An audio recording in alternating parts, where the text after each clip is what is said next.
Hey, everybody, David Ellefson here, and you are listening to the Brutally Delicious podcast. Keep it brutal. Welcome back to the Mental A brutally delicious podcast.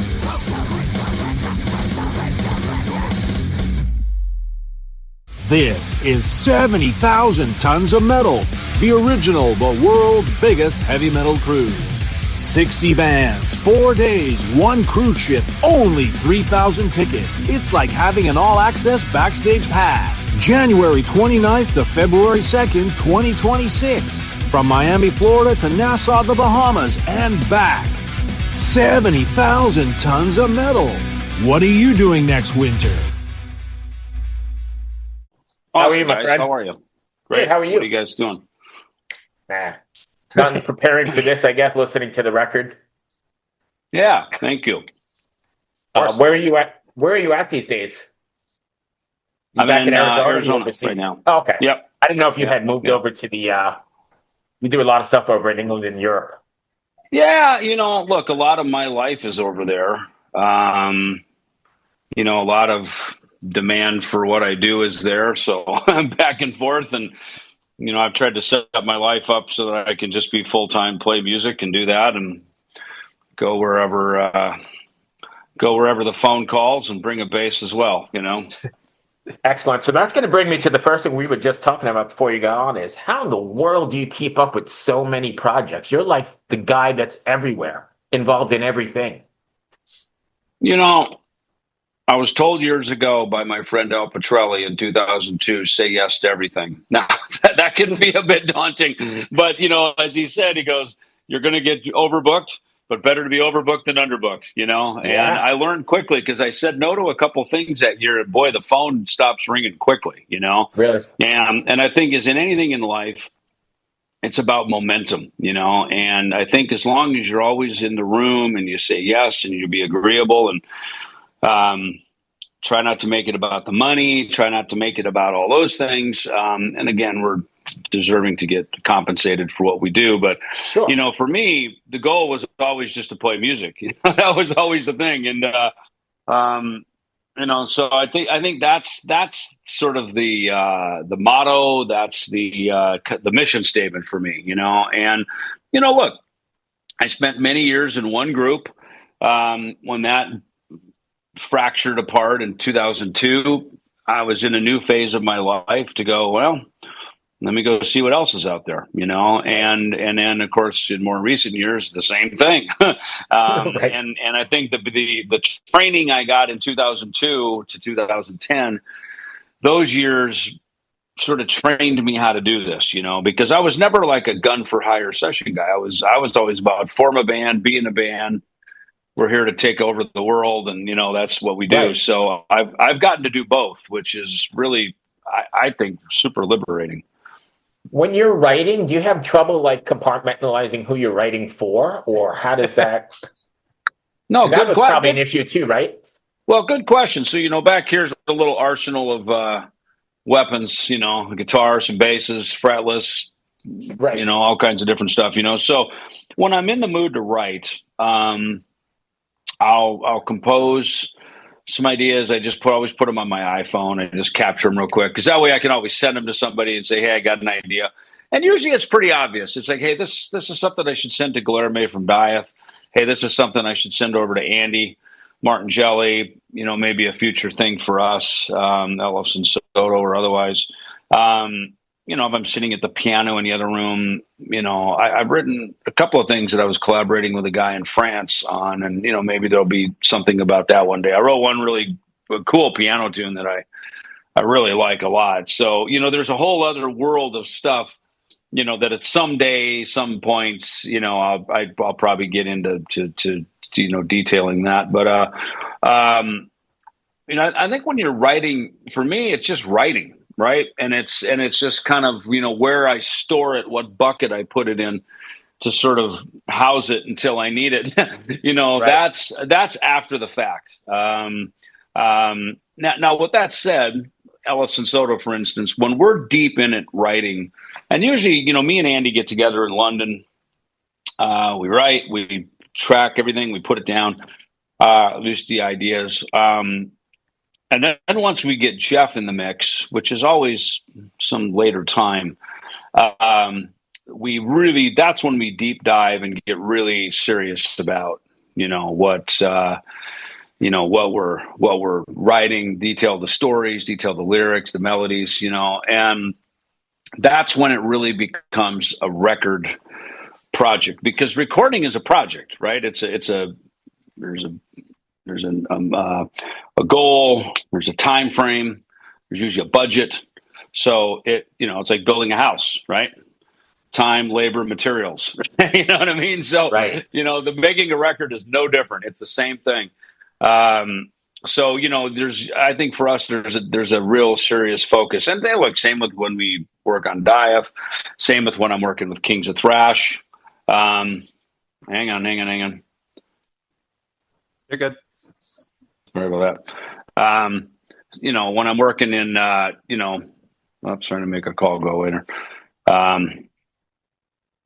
My apologies.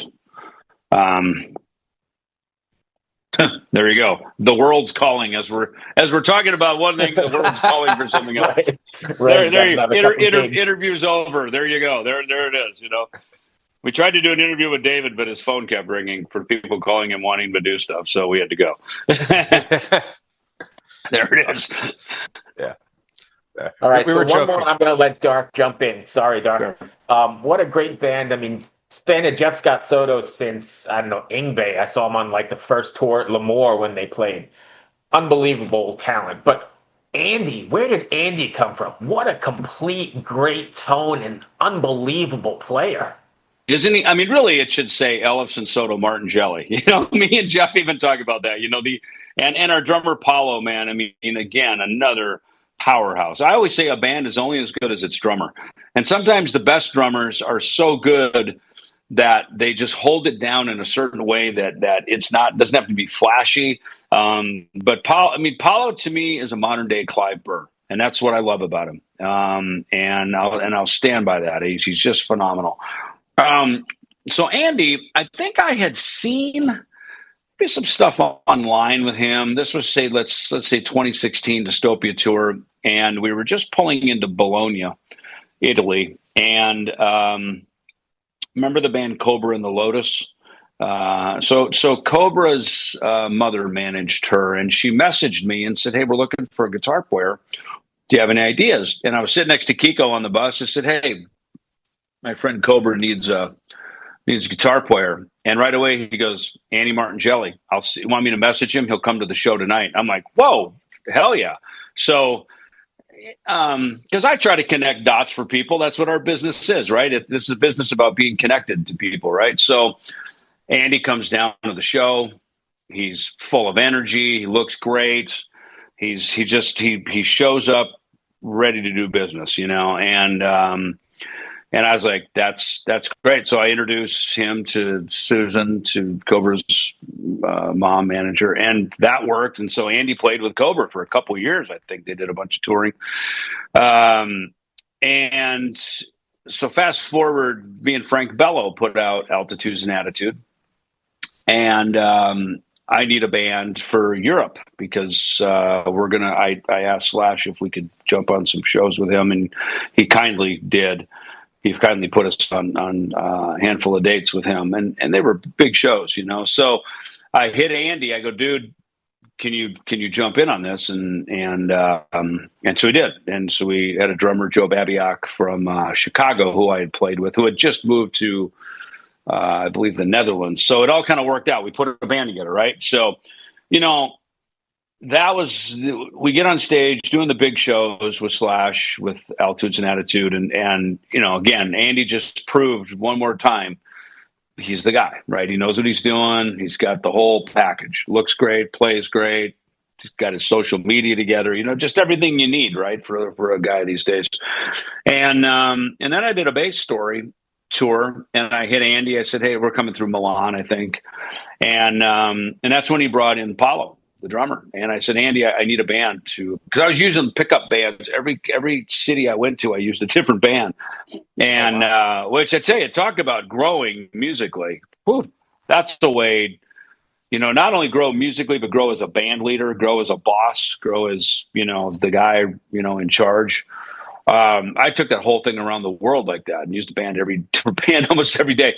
But so I hit Andy. I said, I need a band. He goes, I got it. So he brings in Paulo, brings in another guitar player. And again, three checks for Andy. I was like, man, every time I call this guy, he just levels up big time, And to me, that's as much a part of it. I don't just need a guy who can sit at home in his bedroom and impress people on YouTube. I need a guy who knows how to get on stage, make it rock, make it work.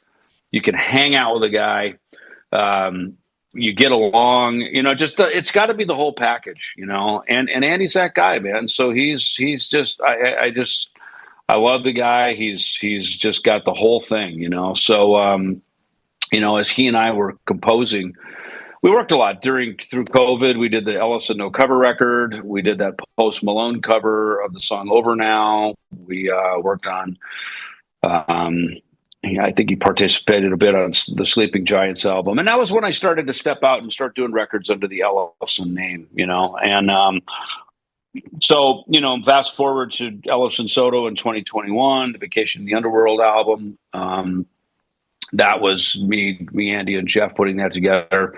Now the new record, Unbreakable, we just lather, rinse, repeat, and we just keep it going. I mean, if it ain't broke, keep doing it, So that's how we landed here. What a player, though. Holy cow. Isn't he great? He's really, he's feisty. Look, he boxes. He loves to eat food. He loves coffee. I mean, he's a brother from another mother, man, So and his playing is great. As you hear on the song Ghosts, he brought that piece in, and I thought, man, on the last record we had a track that featured, it was kind of more bass centric because I brought it in. And on this one, I thought, let's let you have the feature. Let's make it a guitar featured instrumental. And I'll just sort of play bass to your part. So, there's a lot of those nice things that work like that. Nice. Dark? Okay, yeah. Before I ask questions about the album, you just dropped an incredible amount of names. The whole idea of 6 degrees of Kevin Bacon? Is that you for metal? Are you totally, the linchpin? 100%. I mean, look, it's probably my Minnesota nature, I guess, to be like that. But, the truth is, it's just, that's intuitively how I'm wired, I mean, even in Megadeth, Dave always used to call me the diplomat and the ambassador and the keeper of the facts. And, I was just that guy, man. And it's just, it's my passion, and I just, working together is what makes the world go around. That's why I hate when things fragment or you get disagreements with people and things are not copacetic. You know what I mean? Because I always feel like they don't have to be. And I can honestly say I really do my best to do my part. To if I break something, I fix it. You know what I mean? And I try to deal with it and get ahead of it and fix my shit, if you will, I can say I've honestly done that throughout my lifetime. So, because look, we're human, it is what it is. Right. And being in bands, that's a very intimate relationship that you have because you're sharing very personal stuff with each other, to may not seem like it, but, to just sit in a room with a stranger and throw a riff out. What if they reject it? What if they say, oh, I don't like that, or that's not what I do, so it's like going on a date, you know what I mean? It's like, do you like ice cream? Do you like pizza? What movie do you like? You know what I mean? It's all the same stuff, right? So it being in musical harmony with other people is the same thing. And, just kind of, and you kind of know, it's interesting how you sort of gravitate toward the people and the situations that you should be part of. And the ones that you kind of go, that's maybe not my tribe over there. You kind of deflect away from that as well. Wow. I don't even know how to follow that. So amazing. But yeah, about this album and your, you sort of touched on it already, the songwriting style. I think most people generally associate you with a very what's a good word for it? I mean, thrashy, but stuff where it's the guitar's the focus and, you don't really have a lot of chord progressions going on. You got Jeff Scott Soto now, who is simultaneously one of the greatest metal vocalists ever and somehow underappreciated. Usually those two don't go together, but they do with him. Was it like a conscious, like, okay, what's in the more Kiss to pull this off, or, you know, less whatever your previous influences were?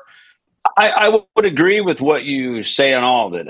You know, and just because my past was one thing doesn't mean that now everything has to just be Rust in Peace Part 10. You know, I think if anything, I've proven that I'm willing to spread my wings, fly, go to kind of where, you know, where the wind takes me, you know, and be okay with the journey, you know, because it isn't just the destination. It really is in the process.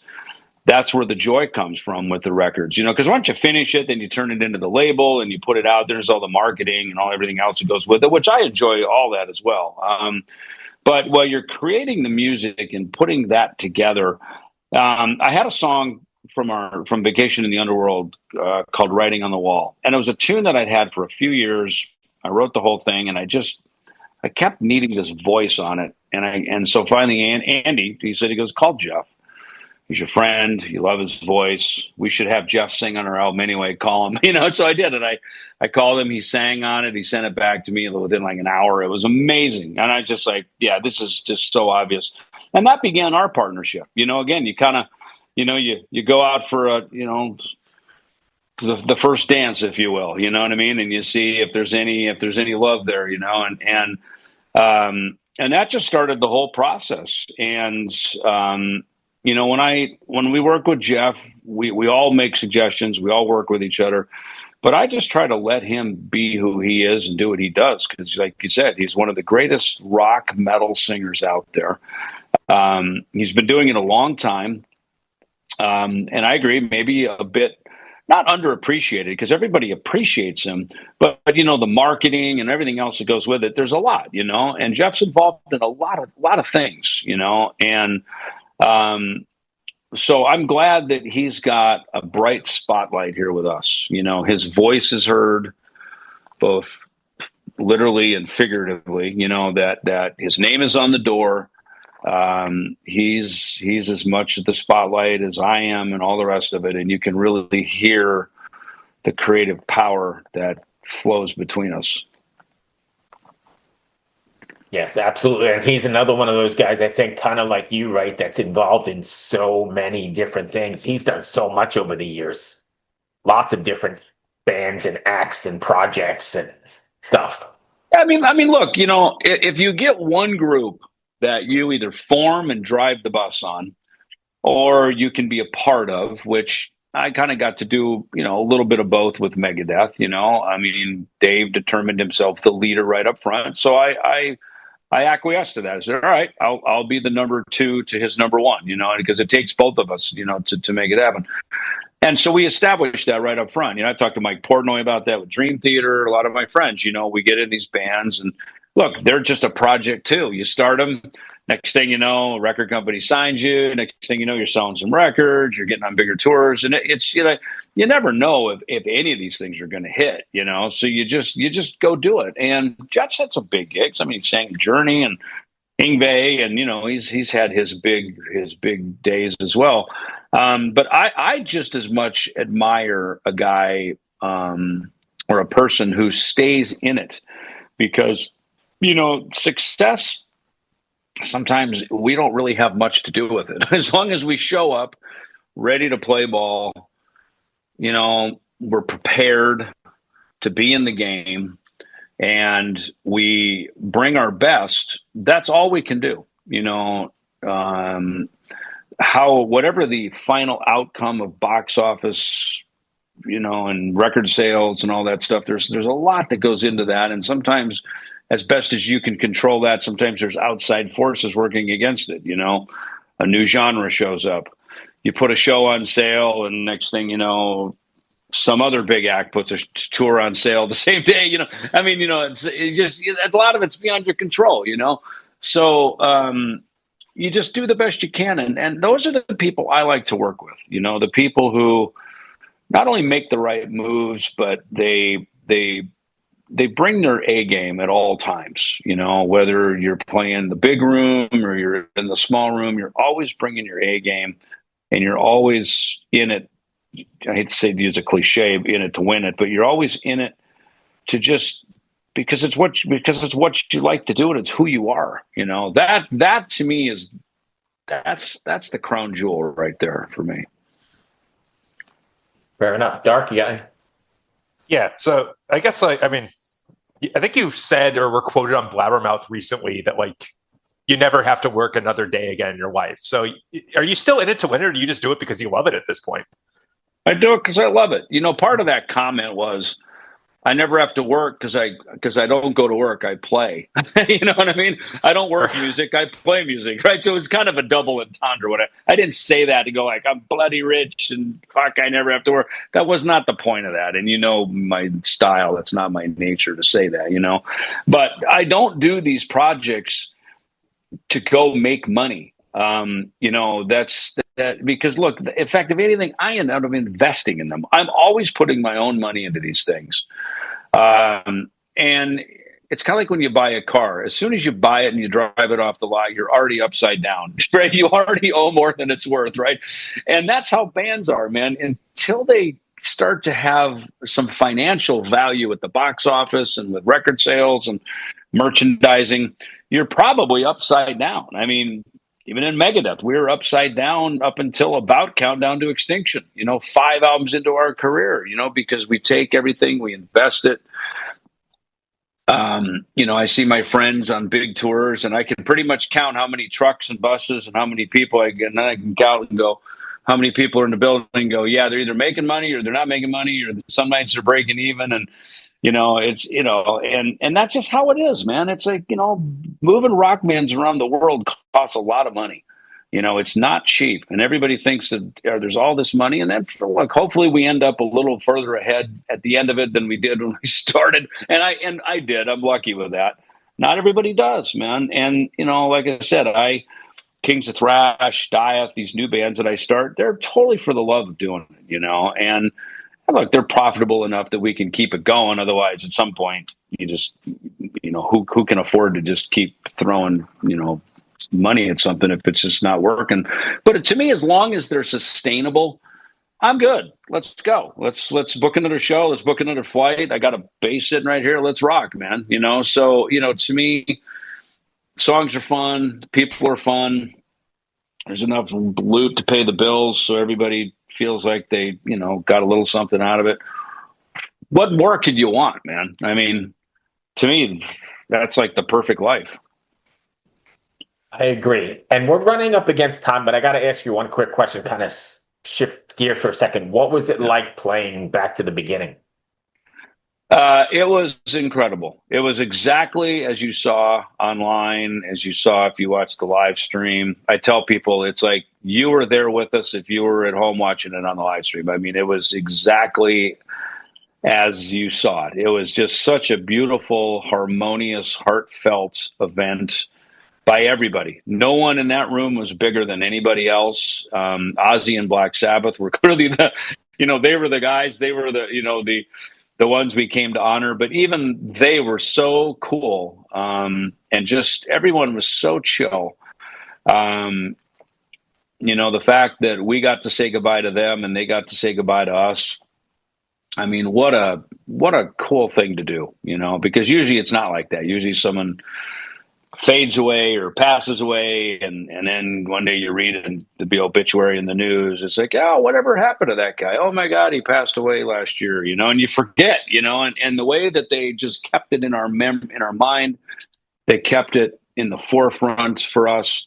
We were all looking forward to going into it, and then once we came out of it, was like, I feel like we're the ones who got the gift out of that, you know what I mean? And, Ozzy, you could tell, was just so thrilled. He was just tickled that he got to do it again. It's the after show glow, after you play a gig. And the gig could be for 20 people or 20,000, don't matter. You get the after show glow. You know what I mean? It's like, so it's, that's about all I have to say about it. I mean, it was absolutely phenomenal, and I'm just beyond thrilled and honored that I was even asked to be there. Fair enough. And then lastly, I have one more before maybe Dark does. Are you planning on taking this out on the road? Is this going to be a live thing? With Ellefson Soto, we have, because of schedules, this one's a little more tricky than some of the other ones. Plus, me and Jeff live in America. The Italians are on that side of the world. You know what I mean? But I tell you what, everybody's got a great attitude about, opportunities. So we are going to do the Monsters of Rock cruise in April.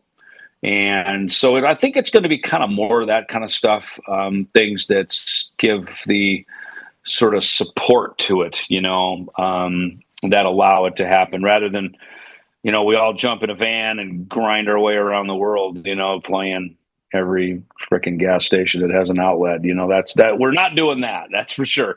So I think it's just more important for us that it's enjoyable, it's sustainable. And the pressures of being on the road, can change things as well. And right now it's just such an enjoyable process. We want to make sure that it always stays like that.